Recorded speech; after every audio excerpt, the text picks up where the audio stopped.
All right, good morning, everybody. And we're here today to sign a budget that invests in the future of Rhode Island. And our fiscal year 2022 budget represents a collaborative effort that will help Rhode Island meet this crucial moment in our pandemic recovery head-on. A strong personal thank you to both the Speaker and the Senate President for their leadership over the past few months on this budget process. This year, more than ever, Rhode Islanders needed their executive and legislative branches working together to deliver solutions.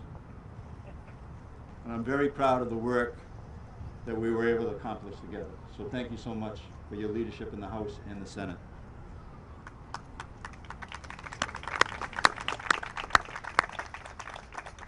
I'd also like to thank Chairman Abney, First Chair DePalma, Leader McCaffrey, Leader Blajuzzi, and all the members of the General Assembly and their staff. Many are here today. Thank you. Also, we're joined by our Lieutenant Governor. Thank you for being here today, Sabina. So this is my first budget signing as governor. And this is a budget that I'm very happy to sign. When I started transitioning into the budget process before becoming governor earlier this year, Rhode Island was in a very different place. Our economy was still largely restricted. Many of our students were still working through the challenges of distance learning, and our vaccine distribution was off to a slow start. In the face of these challenges, our administration, along with the General Assembly, put together a responsible budget that is responsive to the needs of Rhode Island. The same day that we submitted that budget, President Biden signed the American Rescue Plan Act, earmarking over $1 billion of federal aid for our state. And we've reserved those dollars in a very smart way so that we'll be using them as the months roll out ahead of us. Then our General Assembly went to work in building our budget, investing federal dollars, delivering a plan to give Rhode Island the tools to ensure our economic recovery continues and reaches Rhode Islanders in all our 39 cities and towns. Economic recovery is our top priority. Today, as we get ready to enact this budget, our economy is open. Rhode Islanders are getting back to work. We still need more get back to work, though, to make sure we deliver that message. It's time to get back to work. Those who are on unemployment right now, we still got them connected with the federal benefit, but they need to get back to work. We're leading in vaccinations, and this fall our students will be fully and safely back in the classroom where they learn best.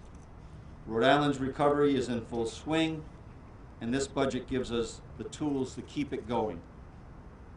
I'm happy to sign this budget, which includes historic investments in housing, increased supports for hardworking families and child care, criminal justice reform, crucial COVID-19 recovery funding to help us guarantee that Rhode Island emerges from this pandemic stronger than we went in.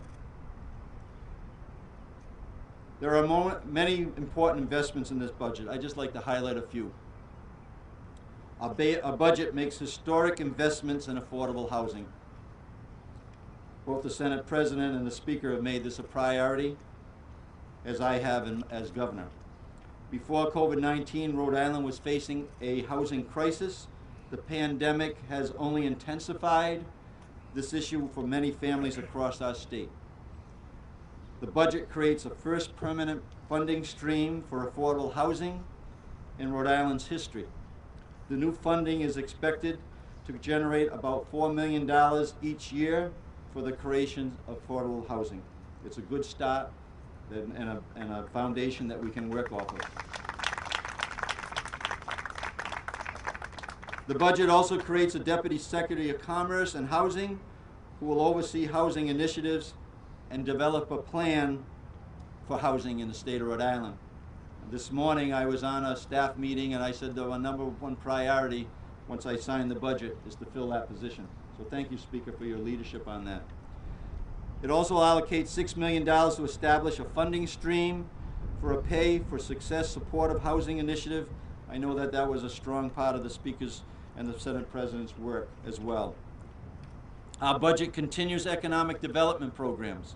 The budget extends the sunsets on Commerce, Rhode Island's economic development programs, including the Qualified Jobs Tax Credit Program, the Rebuild Rhode Island Tax Credit Program, the Wave Maker Fellowship and Innovative Voucher Program.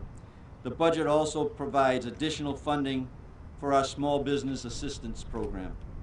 Our budget delivers additional funding to support child care providers. Child care is an important factor in our economic recovery and has been recognized by the General Assembly, not only in this budget, but also through legislation that they have passed, and I'm going to be happy to sign. The budget delivers $3.6 million in federal funding to raise rates to subsidize child care providers, and over $400,000 to cap parents' co-pays at 7% of income. It also extends the emergency rate being paid to providers during the pandemic for the next 6 months. Our budget increases support. Yes, that's a good one to applaud on. Certainly a combination of not only our budget proposal, but also the General Assembly adding to it and enhancing the effort. Our budget increases support for low-income families. The economic impact of COVID-19 has had a disproportionate impact on low-income families across the state. For the first time in 30 years, the budget includes $4.3 million for a 30% benefit increase for Rhode Island Works. The state of cash assistance and work readiness program for low-income families. This is long overdue investment, represents Rhode Island's commitment to lifting families up, ensuring our economic recovery reaches everyone. One of our top priorities in our office is to increase per capita income, increase family income.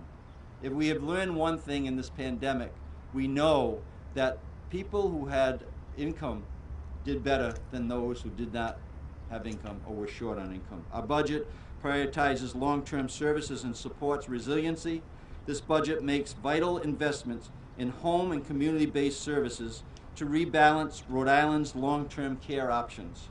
This includes rate increases for assisted and shared living, increases the amount of personal income individuals can retain while receiving services, and providing additional pay for direct care workers that work off hours and are trained in behavioral health care. That was Lieutenant Governor, that was a direct result of my work in the Long-Term Care Commission, and I know that you're going to be a valuable addition to that effort. Our budget protects utility customers and ensures accountability.